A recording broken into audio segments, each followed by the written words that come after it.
వాళ్ళు నిజంగా ఆ పరోపకారం ఏదైతే ఉందో దాన్ని సంపూర్ణంగా అర్థం చేసుకురనేది ఇక్కడికి వచ్చిన ప్రతి ఒక్కరికి అర్థమవుతుంది.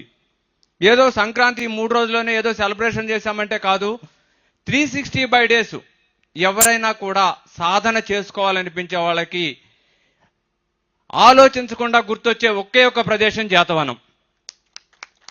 ఎప్పుడైనా కూడా ఏ క్షణమైనా మనం సాధన చేసుకోవాలి, మన ఏకాంతంలో మనం గడపాలి అనుకున్నప్పుడు మన కోసం ఎదురు చూసే ఒక ఆశ్రమం ఉంది అంటే, మన కోసం ఎదురు చూసే ఒక కుటుంబం ఉందంటే అది జేతవనం.